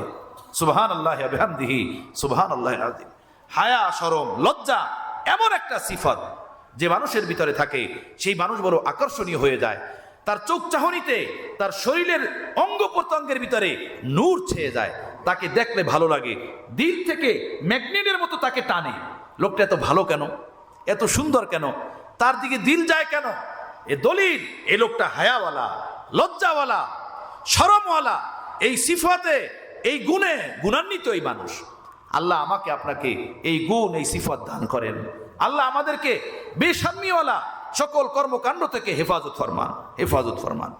আমার ভাইয়েরা, আমার বন্ধুরা, আমি বলতেছিলাম যে আশরাফুল মাখলুকাত আল্লাহ পাক আমাদেরকে বানিয়েছেন, আমরা সৃষ্টির সেরা, এক নম্বর। তো এক নম্বর যে হয় সে নানান গুণে গুণান্বিত হয়, শুধু একটা গুণেই না, বহু গুণ তার ভিতরে থাকে। ঠিক তদ্রূপ আশরাফুল মাখলুকাত ইনসান, সে সৃষ্টির সেরা। আল্লাহ পাক এই শ্রেষ্ঠত্বের অনেক গুণ মানুষকে, আমাদেরকে দান করছেন। সেই তামাম গুণাবলীর মধ্য থেকে একটা গুণ হলো সৃষ্টি লগ্ন থেকে আল্লাহ আমাকে আপনাকে লজ্জা, হায়া নামক দৌলত দান করছেন। হায়া ও লজ্জা নামক দৌলত আল্লাহ আমাদেরকে দান করছেন। সুবহানাল্লাহ বিহামদিহি। এই হায়া লজ্জা যার ভিতরে থাকবে, তার জীবন পাক থাকবে, সাফ থাকবে, নুরানি থাকবে, নাপাকওয়ালা কর্মকাণ্ড থেকে সে হেফাজত থাকবে। দেখেন রাসূল পাক সাল্লাল্লাহু তাআলা আলাইহি ওয়াসাল্লাম মক্কাতে যখন ইসলাম প্রচারের দাওয়াত দিলেন মানুষকে, তখন মক্কার কাফেরেরা হিংসার বশবর্তী হয়ে সাহাবায়ে কেরামদের উপরে অত্যাচার শুরু করলো। সাহাবায়ে কেরাম কাফেরদের হাত থেকে বাঁচার জন্য একটি জামাত বানিয়ে তারা হাবশাতে হিজরত করে চলে গেছেন। হাবশা, মক্কার কাফেরা যখন জানতে পারলো যে এখানে মুসলমানদের একটা দল হিজরত করে হাবশা চলে গেছে, সেই লোক হাবশার লোকদেরকে ফিরিয়ে আনার জন্য আবু সুফিয়ান, যিনি পরবর্তীতে মক্কা বিজয়ের সময় ইসলাম গ্রহণ করছেন, মক্কা বিজয়ের পরে, তখনও মুসলমান হন নাই, আবু সুফিয়ানকে হাবশাতে পাঠাইছে নাজ্জাশী বাদশার নিকটে, যে তুমি গিয়ে নাজ্জাশী বাদশার সাথে দেখা করো, দেখা করে যে সকল মুসলমানরা ওখানে গিয়ে আশ্রয় নিছে তাদেরকে ফিরিয়ে নিয়ে আসো, যাতে করে আমরা তাদেরকে শায়েস্তা করতে পারি, তাদেরকে সাইজ করতে পারি। এই আবু সুফিয়ান হাবশাতে গিয়ে নাজ্জাশী বাদশার সাথে দেখা করলো। দেখা করে কথাবার্তা বলল যে আমাদের মক্কা থেকে কিছু মানুষ ভেগে এসে আপনার রাষ্ট্রে আশ্রয় নিছে, আপনি তাদেরকে আমাদের হাতে ফেরত দিয়ে দেন, আমি তাদেরকে ফেরত নিয়ে যাব। তো নাজ্জাশী বাদশা আবু সুফিয়ানকে জিজ্ঞেস করলেন যে ওই যে নবী তোমাদের ওখানে আসছেন, উনি তোমাদেরকে কোন জিনিসের আদেশ করেন, কোন জিনিস পালন করতে বলেন এবং কোন জিনিস থেকে নিষেধ করেন? তখন আবু সুফিয়ান নাজ্জাশী বাদশার সামনে বলল, ইয়ামুরুনা বিসসালাতি ওয়াসসাদাকাতি ওয়াল ইফাফি ওয়াসসালাহ। আমাদের মক্কাতে ওই যে নবী আসছেন, যে নবীর অনুসারীরা কিছু এসে আপনার এই রাষ্ট্রে আশ্রয় নিছে, সে আমাদেরকে নামাজের হুকুম দেন, সে আমাদেরকে যাকাতের হুকুম দেন এবং সে আমাদেরকে পাক দামানির পবিত্রতার হুকুম দেন। পাক দামানি পবিত্রতার হুকুম দেন মানে জেনা, বেপরদিগি, শাহওয়াত, নিশা, এই পথ থেকে বাঁচার হুকুম দেন। ইয়ামুরুনা বিসসালাতি ওয়াসসাদাকাতি ওয়াল ইফাফি ওয়াসসালাহ। তিনি আমাদেরকে পাক দামানির হুকুম দেন। ওই জামানাতে মক্কাতে জেনা ব্যাপক ছিল, ঘরে ঘরে, পাড়ায় পাড়ায়, মহল্লায় মহল্লায় বেপরদিগি, বেহায়াই, পশুত্বের দুয়ার খোলা ছিল। বেহাই বেপরদিগির পশুত্বের দুয়ার খোলা ছিল। ওই যে আমি বললাম শুরুতে, মা পর্যন্ত সন্তানের হাতে বন্টন হয়ে যেত, আর সন্তান তার মার সাথে ওই আচরণ করত যেভাবে একজন স্বামী তার স্ত্রীর সাথে আচরণ করে। নাউযুবিল্লাহি মিন যালিক। আল্লাহ নবী ববাঙ্গে দুহল স্পষ্ট ভাষায় মক্কায় ঘোষণা করলেন, খবরদার, এই বেপরদিগি, এই বেহায়াপনা, এই লজ্জাকর পরিবেশের দিকে তোমরা হাইটো না, এদিকে তোমরা যাও না, পাকদামান থাকো, পবিত্র থাকো। জেনা, বেপরদা, এই রাস্তা থেকে তোমরা দূরে থাকো। আমার ভাইয়েরা, এই জেনা বেপরদিগির রাস্তা এতটা ঘৃণিত রাস্তা, কোরআনে পাকের ভিতরে এই রকমের ঘৃণার কথা আল্লাহ আর কথা কোনো বিষয়ে উল্লেখ করেন নাই। ওয়ালা তাকরাবুজ জিনা ইন্নাহু কানা ফাহিশাতাও ওয়া মাকতাও ওয়া সাআ সাবিলা। আল্লাহ তাআলা তার পবিত্র কালামে পাকের ভিতরে বলেন, জেনা ব্যভিচারের কাছেও যেও না, এটা অত্যন্ত গর্হিত পথ, অত্যন্ত ঘৃণিত পথ, অত্যন্ত ঘৃণিত রাস্তা। এই রাস্তায় হেঁটো না, এই রাস্তায় যেও না, এই রাস্তায় যেও না। আল্লাহু আকবার। সাহাবায়ে কেরামদের জীবনীতে লেখা, হযরতে ওমর, হযরত আবু বকর, হযরতে ওসমান, এনারা যখন মুশরিক ছিলেন, এনারা মুশরিক থাকা অবস্থাতেও কোনোদিন এই জেনার পথে ওনারা হাঁটেন নাই। সুবহানাল্লাহি ওয়া বিহামদিহি। মুশরিক ছিলেন, ইসলামের এই হেদায়েতের আলো, নূরের আলো ওনাদের জীবনে ছিল না। আমার ভাইয়েরা, তা সত্ত্বেও হযরতে আবু বকর, হযরতে ওমর, হযরতে ওসমান, তাদের দ্বারা জিন্দেগি ভর কোনোদিন জেনা হয় নাই। জেনার পথ থেকে তারা পবিত্র ছিলেন। বিদায় আল্লাহ তাদেরকে খোলাফায়ে রাশেদার কাতারে দাঁড়া করাইয়া দিয়েছেন। এজন্যই প্রিয় নবী সাহাবায়ে কেরামদের উপরে খুশি হয়ে গেছেন, আল্লাহ খুশি হয়ে গেছেন।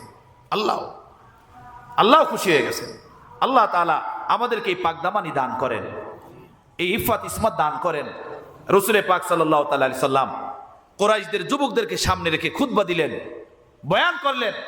ওর ভিতরে বললেন, ইয়া শাবাবা কুরাইশ, হে কুরাইশের যুবকরা, হে কুরাইশের যুবতীরা, হে কুরাইশের যুবকরা, হে পুরুষরা, হে নারী পুরুষরা, ইহফাজু ফুরুজাকুম লা তাজানু। তোমরা তোমাদের সতীত্বের হেফাজত করো, তোমরা তোমাদের লজ্জাস্থানের হেফাজত করো, পাকদামান থাকো। জেনা, বেবিচার, বেপরদিগি, এই রাস্তা থেকে তোমরা বাঁচো, এর থেকে তোমরা দূরে থাকো। এই কাজে তোমরা হাইটো না। আল্লাহ নবী এই কাজ থেকে বাঁচলে কি হবে, ফল কি পাওয়া যাবে, ফল শুনাইলেন। আলা মান হাফিজা ফারাজাহু ফালাহুল জান্নাহ।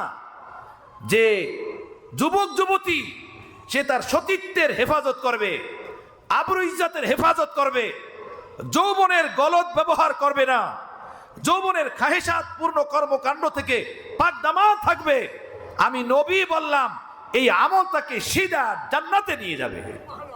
তার জন্য জান্নাতের ওয়াদা, তার জন্য জান্নাতের গ্যারান্টি। সে সোজা জান্নাতে চলে যাবে। আল্লাহু আকবার। আর এক হাদিসে পাকের ভিতরে নবী আলাইহিস সালাতু ওয়াস সালাম গ্যারান্টি নিয়েছেন, ওয়াদা নিয়েছেন, ওয়াদা করছেন, যেভাবে বাবা বলেন ছেলেদেরকে এই কাজটা করো তো এটা দিব, বলেন এভাবে তুমি যদি এই কাজটা করতে পারো, পরীক্ষায় ভালো নম্বর করতে পারো, তো তোমাকে একটা বাইক কিনে দিব।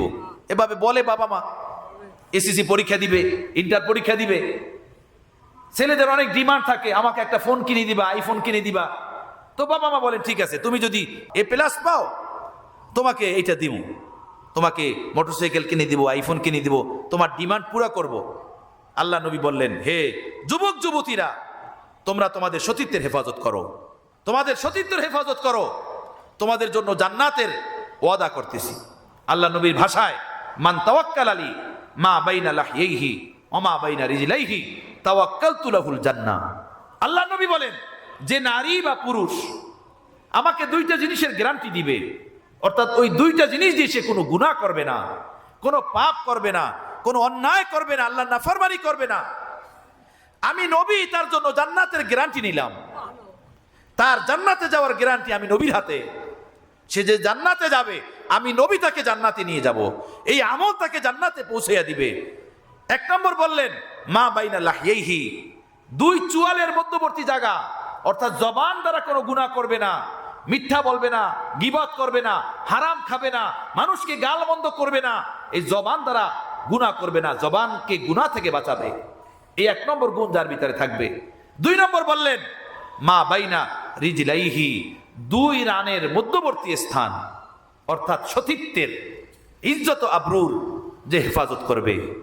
যে যুবক যুবতী যৌবনের হাজারো তাড়না থাকা সত্ত্বেও আল্লাহর হুকুমকে সামনে রেখে আল্লাহর সন্তুষ্টির জন্য এই গরিহিত কাজ থেকে বেঁচে থাকবে, আল্লাহ নবী বলেন, হে যুবক যুবতী, তোমার এই গরিহিত কাজ থেকে বেঁচে থাকা, যৌবনের হারাম চাহিদা থেকে বেঁচে থাকা, এর কষ্ট, এর ফল আমি নবী এই নিলাম যে তোমার জন্য জান্নাতের গ্যারান্টি আমি নিয়ে নিলাম। তুমি জান্নাতে যাবা, তোমার জান্নাতের গ্যারান্টি আমি নবীর হাতে। সুবহানাল্লাহ, সুবহানাল্লাহ বিহামদিহি, সুবহানাল্লাহিল আযীম, সুবহানাল্লাহিল আযীম। আল্লাহ আমাদেরকে এই পাকদামানি দান করেন, এই ইফত ইসমত দান করেন। নামাজ পড়তে রাজি, ঘরে পর্দা করতে রাজি না। হজ করতে রাজি, ঘরের ভিতরে পর্দা নাই। দাড়ি রাখতে রাজি, ঘরের ভিতরে পর্দা করতে রাজি না। হ্যাঁ, এরপরে দিনের কাজ করতে রাজি, ঘর থেকে টিভি বের করতে রাজি না। মুখে দাড়ি রাখতে রাজি, মেয়েদেরকে পর্দায় রাখতে রাজি না। সেই মুসলমান আমরা, অথচ আমার মুসলমান ভাইরা, আমার বাবারা, নামাজ যেমন ফরজ, রমজান আসতেছে, এই রমজানের রোজা যেমন ফরজ, পর্দা মুসলিম সমাজে তেমনই ফরজ, তেমনই ফরজ। কিন্তু আমাদের ইমান এই পরিমাণ তলানিতে চলে গেছে, আমাদের ইমানের এই পরিমাণ ঘাটতি এসে গেছে যে আমরা মুসলমান হওয়া সত্ত্বেও পর্দা করবো তো দূর কথা, অনেকেই পর্দা মানতেও পারি না। বরং পর্দাকে আত্মীয়তার ক্ষেত্রে প্রতিবন্ধক মনে করি, বাধা মনে করি, বন্ধুত্বের ক্ষেত্রে, ভ্রাতৃত্বের ক্ষেত্রে, সামাজিক লেভেলে মিলেমিশে থাকার ক্ষেত্রে পর্দাকে বাধা মনে করি। এই পরিমাণ জাহালাত, এই পরিমাণ মূর্খতা, এই পরিমাণ ধৃষ্টতা, ইসলাম বিদ্বেষী মনোমানসিকতা আমাদের ভিতরে পয়দা হয়ে গেছে। নাউজুবিল্লাহ মিন যালিক। আল্লাহ আপনি রক্ষা ফরমান, রক্ষা ফরমান। এই বড় দাড়ি আছে, নামাজ আছে, মসজিদ আছে, মাদ্রাসা আছে, মসজিদের সভাপতি, মাদ্রাসার ক্যাশিয়ার, মাদ্রাসা পালেন, মসজিদ পালেন, সব করেন, ঘরের ভিতরে পর্দা নাই। তাবলীগ করেন, পীরের মুরিদ, ওয়াজ করে চলেন, ওয়াজ করে বেরান, কিন্তু পর্দা নাই ঘরে, ঘরে শরীর পর্দা নাই। সে মনে করে আমার ঘরের মেয়েরা তো বোরকা পরে বাজারে যায়, বোরকা পরে নানার বাড়িতে যায়, বোরকা পরে খালার বাড়িতে যায়। বোরকা পরার নাম কি পর্দা? বোরকা পর্দাকে বলে না, পর্দাকে বোরকা বলে না, বোরকাকে পর্দা বলে। আমার ভাইরা, আল্লাহ আমাদেরকে বুঝদান করেন। কোরআনে পাকের এক আয়াতের ভিতরে আল্লাহ তাআলা বলেন, ওয়াল হাফিজিনা ফুরুজাহুম ওয়াল হাফিজাত ওয়াল যাকিরিনা আল্লাহ কাসীরা ওয়াল যাকিরাত আ'আদাল্লাহু লাহুম মাগফিরাতাও ওয়া আজরান আযীমা। নিজের সতীত্বের হেফাজতকারী পুরুষ, সতীত্বের হেফাজতকারী নারী এবং আল্লাহকে অধিক পরিমাণে স্মরণ করে নেওয়ালা পুরুষ, আল্লাহকে অধিক পরিমাণে স্মরণ করে নেওয়ালা নারী, আমি তাদের জন্য প্রস্তুত করে রেখেছি মাগফিরাত, ক্ষমা, ও আজরান আজিমা, এবং আজরে আজিম, বিপুল পরিমাণের নেকি আমি তাদেরকে দিব। এই আজরে আজিমের দ্বারা উদ্দেশ্য কি? মুফাসসিরিনরা বলেন দুনিয়ার বরকত, আখিরাতের নিয়ামত। যে বান্দা পাকদামানের জীবনযাপন করবে, গর্হিত কাজ থেকে নিজের জীবনকে হেফাজত করবে, আল্লাহ তার জীবনকে বরকত দ্বারা ভরে দিবেন।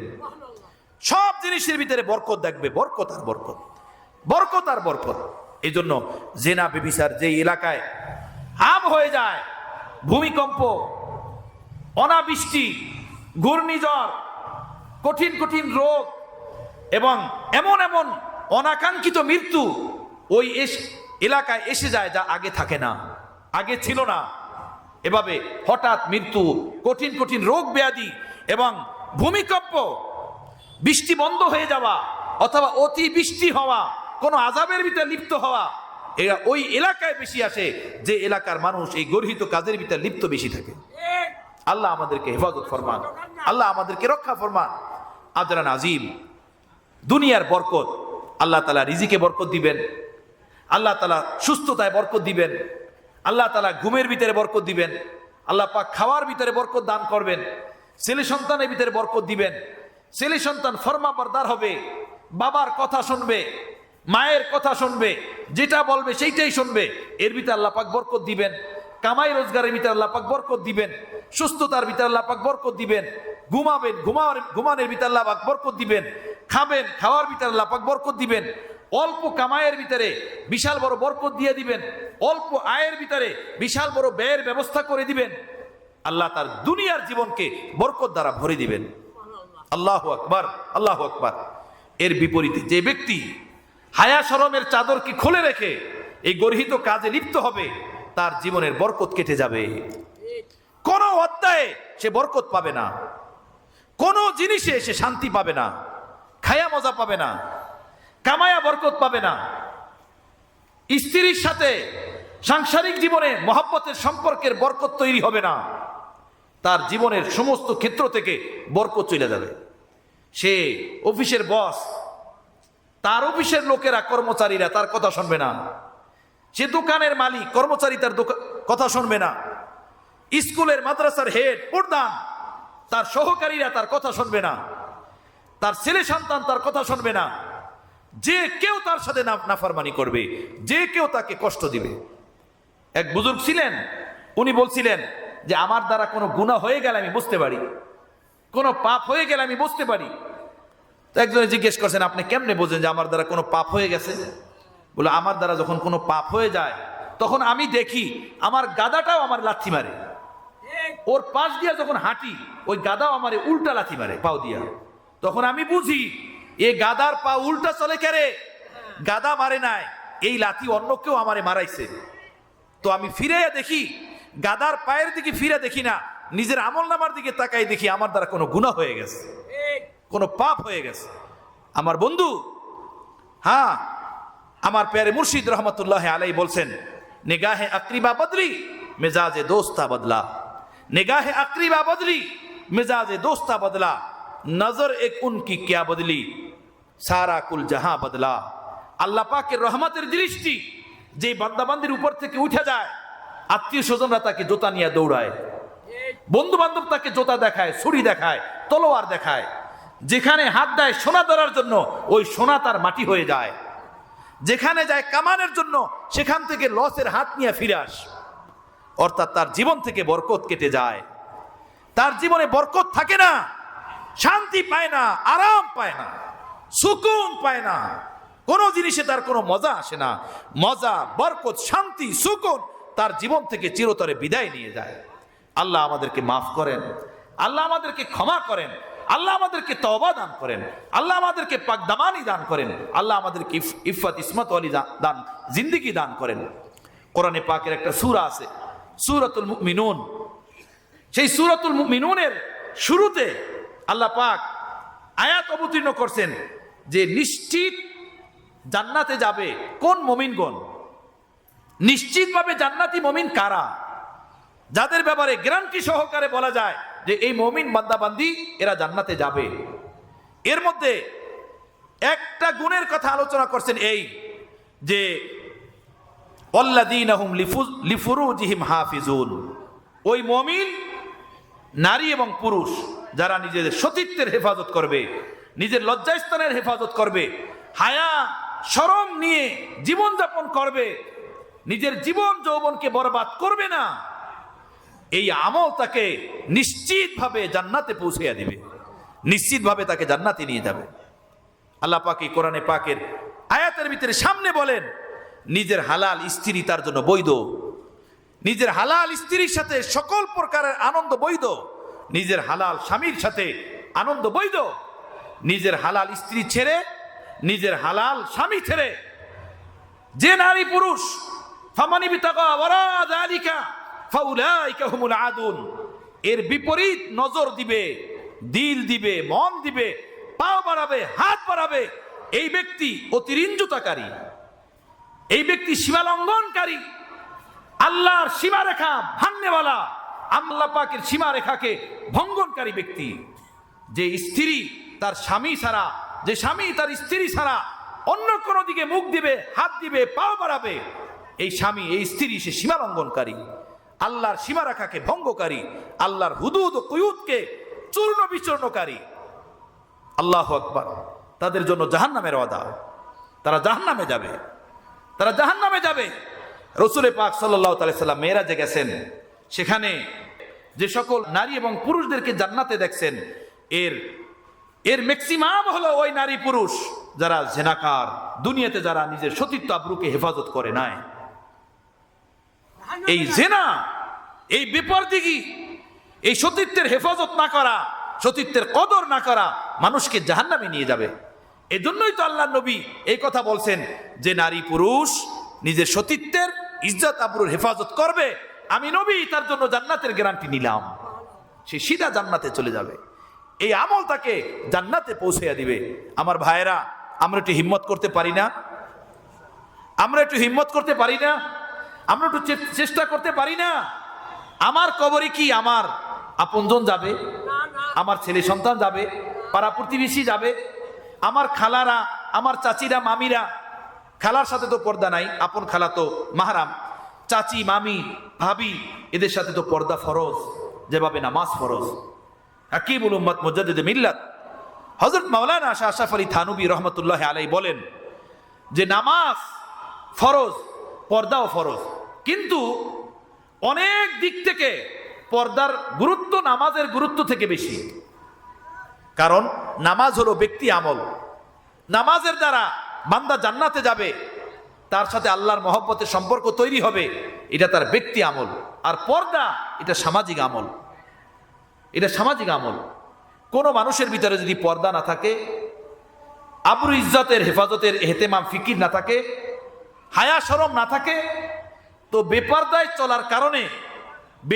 চলার কারণে তার দ্বারা এমন ক্ষতি হবে যে একটা ফ্যামিলি না, পুরো একটা বংশ ধ্বংস হয়ে যেতে পারে, পুরো একটা গ্রামের ভিতরে তাবাহি আসতে পারে। এজন্য একবার দেখলাম 2 গ্রামে এই নিয়ে মারামারি, ঝগড়া থেকে মারামারি, মারামারি থেকে মার্ডার, যে পরকীয়া সম্পর্ক থেকে, কথা বুঝতেছেন? পরকীয়া সম্পর্ক থেকে একাধিক মার্ডার হয়ে গেছে এই পরকীয়া সম্পর্ক থেকে। এই জন্য এই বেপরদিগি থেকেই পরকীয়া সম্পর্ক, গলদ সম্পর্ক, যে জেনা ব্যভিচারের রাস্তা উন্মুক্ত হয়ে যাওয়া। আমার ভাইয়েরা, তো হযরত হাকিমুল উম্মত থানভী রাহমাতুল্লাহ আলাইহি বলেন, নামাজ তো হলো ব্যক্তিগত আমল। কেউ যদি নামাজ না পড়ে তাহলে এটার ক্ষতিটা তার নিজের, কেউ যদি নামাজ পড়ে এটার ফায়দাও তার নিজের। কিন্তু কোনো ফ্যামিলিতে যদি পর্দা না থাকে, পর্দা না থাকার কারণে কোনো ফ্যামিলির ছেলেরা মেয়েরা বেপর্দায় চলে যায়, ইজ্জত আবরু এভাবে বরবাদ হয়, নষ্ট হয়, তো এমন তাবাহি, এমন ক্ষতি নেমে আসবে যেটা শুধু একটা ছেলে মেয়ের উপরই থাকবে না, পুরা ফ্যামিলি সিস্টেমকে বরবাদ করে দিবে, বংশীয় মর্যাদাকে ডুবাইয়া দিবে। তাই আজকে হইতেছি কিনা বলেন? ব্যাপকভাবে হচ্ছে, ব্যাপকভাবে হচ্ছে। যেটা জানা যায় সেটা জানা যায় না, যেটা জানা যায় না সেটা আমার মাওলাও কি জানেন না, সেটা আল্লাহও কি জানেন না? আমার প্যারে মুর্শিদ বলছেন, जो करता है तू चुप कर अहले जहां से, कोई देखता है तुझे आसमां से। যা তুমি গোপনে করো এই জমিনে বসে কোনো কাজ, কোন সত্তা তোমাকে আকাশ থেকে তার কুদরতি অসংখ্য অগণিত দৃষ্টি দিয়ে তোমাকে প্রতিনিয়ত দেখেন। তুমি ভাবছো গোপনে করো, কেউ তোমাকে দেখে না। রাতের আধারে, চার দেওয়ারির ভিতরে, হোটেলে, নির্জন এরিয়াতে, নিজের এলাকা ছাড়া অন্য এলাকায় কেউ দেখে না। তুমি তোমার আল্লাহর চোখ এড়াবা কিভাবে? তোমার আল্লাহর চোখ থেকে তুমি বাঁচবা কিভাবে? জালেম, আল্লাহর রহমত থেকে তুমি যদি নেমে যাও, আল্লাহর রহমত যদি তোমার মাথার উপর থেকে উঠে যায়, তুমি দেখবা পাড়ায় পাড়ায় তোমার কপালের উপরে জুতা পড়বে, জুতা পড়বে, কোথায় শান্তি পাবা না। তাই তো আমার প্যারে মুর্শিদ বলছেন, নেগাহে আকরিবা বদলি মেজাজে দোস্তা বদলা, নজরে কুনকি ক্যা বদলি, কুল সারা জাহাঁ বদলা। আল্লাহ পাকের রহমের নজর, আল্লাহ পাকের রহমতের নজর যখন কোন বান্দাবান্দির উপর থেকে উঠে যায়, তো সকল মানুষের কিল, ঘুষি, লাথি, জোতা তার উপরে পড়তে থাকে। আর এই লানতের কাজ, এই অভিশপ্ত কাজ, এই ঘৃণিত কাজ, এমন কাজ, এর দ্বারা মানুষ জোতা পিটা করে, জোতার মালা গলায় পরাইয়া দেয়, জোতার মালা গলায় পরাইয়া পাড়ায় পাড়ায় ঘুরায়, বাজারে বাজারে ঘুরায়। আমার প্যারে মুর্শিদ রহমতুল্লাহ আলাইহি বলছেন, বুতু কি ইश्क पर জুতিয়া পড়তি হে সর पर, खुदा के आशिकू की জুতিয়া উঠাই जाती है। হে শোনো, কোন মানুষ যদি আল্লাহর ওলি হয়, তার জুতা দুইটা উঠানোকে নিজের জন্য সৌভাগ্য মনে করে, নিজের জন্য সৌভাগ্য মনে করে। আল্লাহর ওলিদের জুতা উঠাইয়া মানুষ গৌরব মনে করে, তাদের কাছে হাদিয়া পেশ করে, তাদের কাছে দোয়া চায়, তাদের কাছে মাথা নত করে, মাথা সিলিন্ডার করে দেয়, এটাকে নিজের জন্য গৌরবময় মনে করে এবং বলে, উমুক আল্লাহর ওলি আমার জন্য দোয়া করছিলেন, আমি উমুক আল্লাহর ওলির খেদমত করছিলাম, উমুক আল্লাহর ওলির কাছে আমি হাদিয়া নিয়ে গিয়েছিলাম। আমরা বলি কি বলি না বলেন, তাই না? তো যে আল্লাহর ওলি হয়, তার জোতা মানুষ মহব্বতের সাথে, ভালোবাসার সাথে, আবেগ আগ্রহ নিয়ে উঠায়, বহন করে, নিজের কোলে নেয়, নিজের বুকে নেয়। আর যে আল্লাহর দুশ্মন হয়ে যায়, এই গর্হিত কাজের দিকে আগায়, বেপরদায় চলার পরে যৌবন জীবন বরবাদ করে, ওর কপালে জোতা পড়ে। ওর কপালে কি পড়ে? জোতা পড়ে। যে মারতে পারে না বলে, আমার পক্ষ থেকে একটা মারো, ওরে আমার পক্ষ থেকে একটা মারো। তো আমার প্যারে মুর্শিদ বলছেন যে, বুতু কি ইश्क पर জুতিয়া পড়তি হে সর पर, खुदा के आशिकू की জুতিয়া উঠাই जाती हैं। দেখো, গায়রুল্লাহর প্রেমে, লাইলার প্রেমে, হ্যাঁ, ভিন নারীর প্রেমে, ভিন পুরুষের প্রেমে যদি কেউ পড়ে, ওর কপালে জোতা পড়ে, ওরে জোতা দিয়া পিটায়, জোতা দিয়া শায়েস্ত করে। আর কোন মানুষ যদি এই গলত কাজ থেকে তওবা করে আল্লাহওয়ালা হয়ে যায়, পবিত্র জীবন যাপন করে, তার জোতা মানুষ মহব্বতের সাথে বহন করে। আমার ভাইয়েরা, একটা ছোট্ট বাবু, ও দুনিয়াতে ইজ্জতের সাথে বাঁচতে চায়, সম্মানের সাথে বাঁচতে চায়। একটা ছোট্ট বাবু একটা চকলেট নিয়ে খেলা করে, একটা বল নিয়ে খেলা করে, ওর সামনে থেকে ওইটা কেড়ে নিলে দেখবেন ও কষ্ট পায়, ও কান্না করে, তাই না? আদর সোহাগ একটা দুধ পানের বাবুও বোঝে। ওর সামনে বসে যদি আপনি ওরে আদর দেন, পেয়ার দেন, হাসেন, দেখবেন ও হাসবে, তাই না? ও খুশি হবে। কিন্তু ওর সামনে যদি আপনি চোখ গরম করে দাঁড়ান, ওই মাইট দেখান, এমন কোনো ভঙ্গিমা করেন, তো ও কেঁদে দিবে। কথা বলছেন তো? ইজ্জত, সম্মান, এই বিষয়টা একটা বাবুও বোঝে, একটা পশুও বোঝে। আমরা কেহ চাই না বন্ধুরা, কোনো মুসলমান এমন চাইতে পারে না, কোনো মানুষ চাইতে পারে না সে অসম্মানের সাথে জীবনযাপন করুক, মানুষ তাকে তুচ্ছ তাচ্ছিল্যের নজরে দেখুক, মানুষ তাকে হেয় ছোট করুক। কেহ আমরা চাই বলেন? কেউই আমরা চাই না, কেহ চাইতে পারে না। তো বন্ধুগণ, ইজ্জতের জীবন এই অসৎ কাজ থেকে ফিরে আসা, হায়া শরম নিজের জীবনে ঢাল বানিয়ে চলা, হায়া শরম নিজের জীবনের পথিক বানিয়ে চলা, হায়া শরম নিজের জীবনের গাইডলাইন বানিয়ে চলা, ইজ্জতের জীবন, সম্মানের জীবন, আনন্দের জীবন, বরকতের জীবন, শান্তির জীবন। হায়া শরম যদি আমার ভিতর থেকে চলে যায়, নেমে যায়, তো বন্ধু আমি ঘাটে মাঠে হাটে, পাড়া প্রতিবেশীতে, সব জায়গাতে আমি গর্হিত কাজের ভিতরে লিপ্ত হয়ে যাব, নাপাক কাজের ভিতরে লিপ্ত হয়ে যাব, ঘৃণিত কাজের ভিতরে লিপ্ত হয়ে যাব। আল্লাহ পাকের রহমত আমার উপর থেকে উঠে যাবে, আমি সকলের হাতের ডান্ডা খাবো পড়ে। আল্লাহ নিজ মেহেরবানিতে আমাদেরকে হায়া শরম নামক এই দৌলত দান করেন, বলুন আমিন। হায়া শরম পরিপন্থী যত কর্মকাণ্ড আছে, আল্লাহ আমাকে, আপনাকে, আমাদের সকলকে হেফাজত ফরমান, বলুন আমিন। যা কিছু বলা হলো বন্ধুরা, এগুলো আমাদের সকলের আমলের, আমার আপনার ছোট বড় সর্বশ্রেণী মুসলমান ভাইদের দরকার, যে ভাইয়েরা, যে মুসলমান বন্ধুরা এই সিফতে, এই গুণে গুণান্বিত আছেন, আলহামদুলিল্লাহ আপনি সবচেয়ে বড় সৌভাগ্যশীল মানুষ। আপনার কদমে হাজারো চুমা, আপনার কপালে হাজারো চুমা। আমরা যারা এই দৌলত থেকে মাহরুম, এই নিয়ামত থেকে মাহরুম, বন্ধুগণ আমাদের এই দৌলত হাসিল করা উচিত। হায়া শরমের এই সিফত নিয়ে চলা উচিত। যদি না থাকে আল্লাহর কাছে চাওয়া উচিত এবং এই পথকে গ্রহণ করা উচিত। আল্লাহ পাক নিজ মেহেরবানিতে, নিজ দয়ায়, নিজ কৃপায় আমাকে এই দৌলত দান করেন, আপনাদেরকে দান করেন, সকল মুসলমানকে দান করেন। যা কিছু বলা হলো আল্লাহ ভুল ত্রুটি মাফ করে দিয়ে কবুল করে নেন। ওয়া আখিরু দাওয়ানা আনিল হামদুলিল্লাহি রাব্বিল আলামিন।